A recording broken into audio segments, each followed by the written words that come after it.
నమస్తే. ఇన్నాళ్ళు నన్ను సపోర్ట్ చేస్తూ, ఎంకరేజ్ చేస్తూ మీ ప్రేమని నాకు అందిస్తున్న ప్రతి ఒక్కరికి కృతజ్ఞతలు.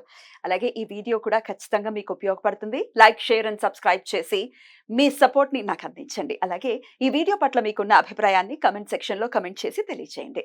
ఇప్పుడు వీడియోని చూద్దాం. జీవితంలో రకరకాల సమస్యలతో బాధపడుతున్నారా? ముఖ్యంగా ఆర్థిక సమస్యలతో సతమతమవుతున్నారా? ఎన్నో పరిహారాలు చేసి అలసిపోయారా? మంచి మార్గం దొరకాలని కోరుకుంటున్నారా? అయితే రండి, విశ్వాన్ని ఎలా అడగాలో తెలుసుకుందాం. లా ఆఫ్ అట్రాక్షన్ క్లాసెస్ మీకోసం మన ఛానల్లో. వివరాల కొరకు సంప్రదించండి. నమస్తే, వెల్కమ్ టు అవర్ ఛానల్. నేను పద్మిని. ప్రస్తుతంతో పాటు ప్రముఖ ఆధ్యాత్మికవేత్త, సూర్య ఉపాసకులు, sun spiritual society founder Vikramaditya గారు ఉన్నారు. మాట్లాడదాం. సార్ నమస్తే. సార్ సూర్యోస్మితల్లి. సార్, మకర రాశి వారు, ఈ మకర రాశి వారు ఎట్లాంటి సమస్యల్ని సహజంగానే ఎదుర్కొంటుంటారు?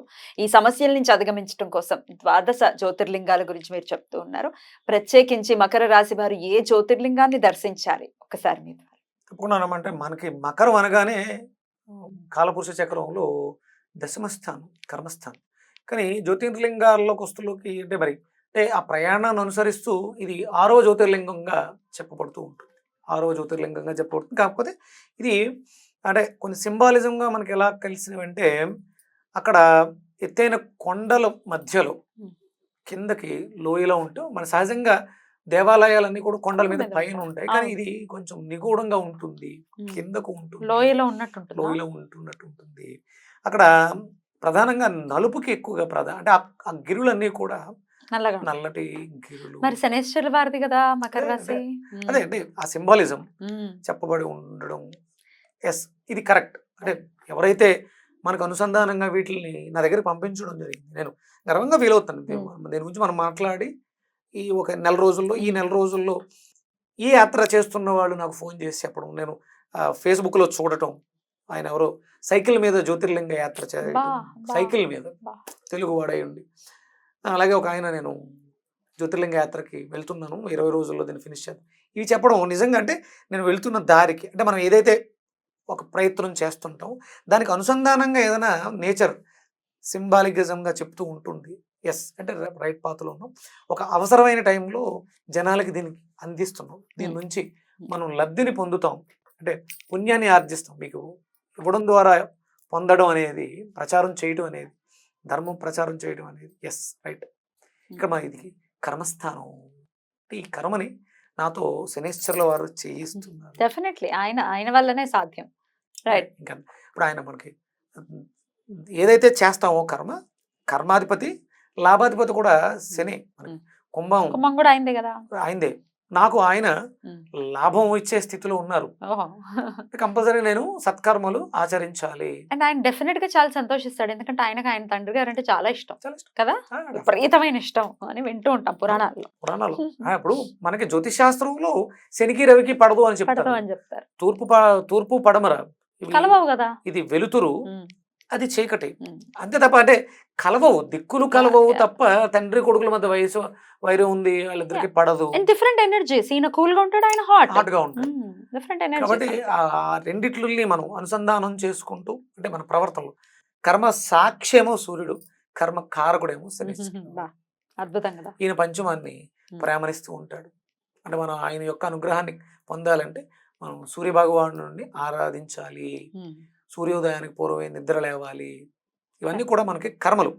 మనకి అలాగే మన జాతకంలో అనుదిన ధర్మాలను ఉంటాయి. అవి పొద్దుటే ప్రతిరోజు సూర్యోదయం పూర్వం లేవటం, మనం చేసే కర్మలన్నీ కూడా ఇక్కడ దశమంగా లెక్కించి లాభాన్ని మన అకౌంట్లో వేస్తాడు. మరి ఆ జ్యోతిర్లింగం ఏది? అదే మీరే చెప్పాలి, వెయిట్ చేస్తున్నాం. భీమశంకరం ఎక్కడుంది సార్? ఇది మహారాష్ట్రలో ఉంది. పూణేకి 200 కిలోమీటర్లు దగ్గరలో ఉంది. అలాగే మీకు మనకి షిరిడి నుంచి కూడా పూణేకి వెహికల్స్ తీసుకెళ్ళచ్చు. సుమారు ఒక 175-200 కిలోమీటర్ల దూరంలో ఉంటుంది. ఇది ఎత్తైన కొండ మీద ఉంటుంది. అక్కడ నుంచి మరి లోయలోకి ఉంటుంది. నేను కూడా చూడలేదు, వినడమే.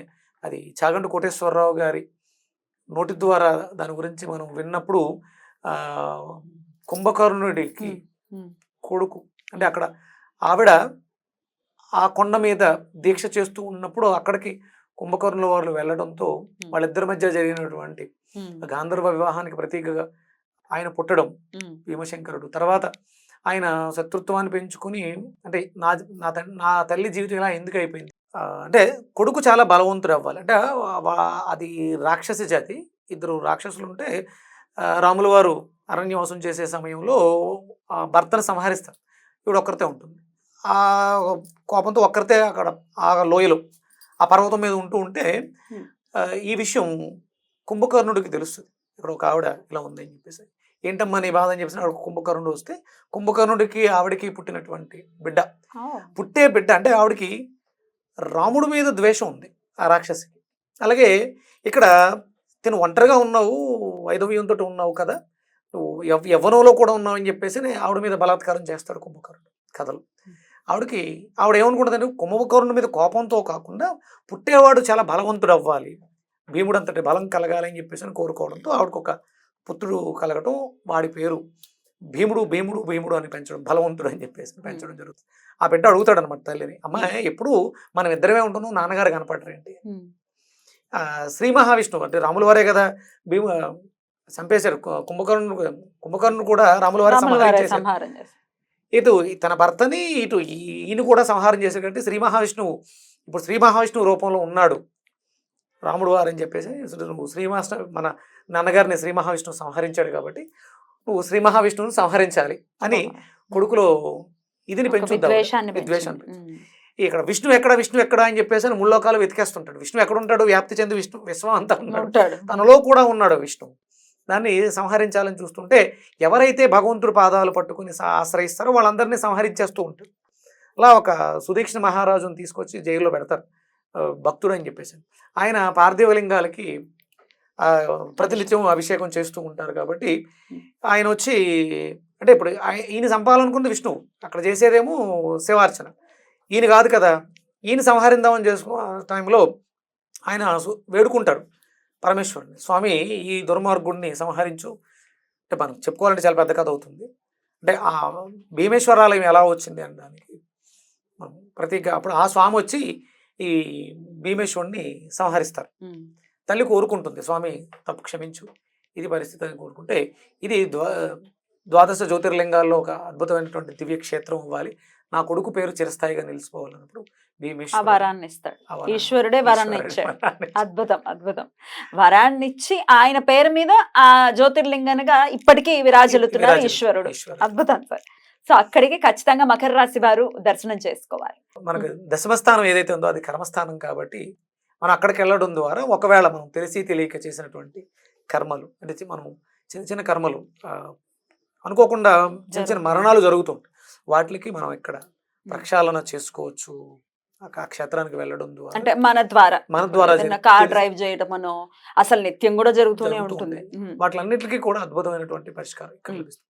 ఒకవేళ వెళ్ళలేకపోతే మీరు అడుగుతారు కదా, ఎలాగో అడిగేస్తాను చెప్పండి. ఒకవేళ వెళ్ళలేకపోతున్నామండి, అంత ఆర్థిక స్తోమత లేదు, మరి మా సమస్యలు తీరాలి అని అనుకుంటే ఏ నామంతో ఈశ్వరుని కొలవాలి? మన ఊర్లో ఉన్నటువంటి శివాలయాల్లో కూర్చొని ఈ నామాన్ని మనం చేసుకోవడం ద్వారా అక్కడికి వెళ్ళడానికి అంటే వెళ్ళకపోయినా పర్వాలేదు కాదు, వెళ్ళాలి, ఎప్పటికైనా వెళ్ళే అవకాశాన్ని ఆ శివుడే పరమేశ్వరుడే మనకి ఇవ్వాలి కాబట్టి ఆ మంత్రాన్ని చేసుకోవడం ద్వారా మనకు ఉన్నటువంటి కష్టాలు అక్కడికి వెళ్ళడానికి అవకాశం. రైట్, ఏంటి ఆ మంత్రం? ఎం డాకిని సాకిని కా సమాజై నిషేమ్యమానంపి సిత శనైశ్చ సదైవ భీమాదిపద ప్రసిద్ధం తం శంకరం భూతహితం నమామి. అంటే ఆ కొండని డాకిని సాకిని దేవతలు రాక్షసులు ఆధిపత్యంలో ఉండేవాళ్ళు అంతకు ముందు. అందుకని అంటే వాటిల్ని ఉచ్చరించడం ద్వారా అంటే మనం వెళ్ళడానికి కాదు, అంటే మన చుట్టూ కూడా ఉంటాయిగా ఈ ప్రమాదాలు శక్తుల్ని మనం ఈ మంత్రం పఠించడం ద్వారా మనకి అక్కడికి వెళ్ళడానికి యోగ్యత. మన గ్రామాల్లో ఉన్నటువంటి శివాలయాలు కంపల్సరీ హిందువులం పరమేశ్వరుడి యొక్క అనుగ్రహాన్ని పొందాలనుకుంటున్న వాళ్ళు ప్రతి ఆదివారం శివాలయాల్లో ఉండాలి. స్వామివారికి నీళ్లు ఉదకంతో అభిషేకం చేయించుకోవాలి, ఈ నామాన్ని అర్చించాలి. రైట్, 108 సార్లు. రైట్, అద్భుతం సార్, చాలా బ్యూటిఫుల్ గా ఎక్స్ప్లెయిన్ చేస్తారు. దాని వెనకాల ఉన్నటువంటి చరిత్ర కూడా ఏదో ఊరికే జ్యోతిర్లింగం ఏదో అలా వచ్చేయటం కాదు, లేకపోతే ఏదో గుడిగా మామూలు కట్టేసుకుని ఇల్లు కట్టేసుకున్నట్టు కట్టుకోవడం కాదు, దాని వెనకాల ఎంతో చరిత్ర. అంటే ఇప్పుడు మన దేవాలయాలన్నీ కూడా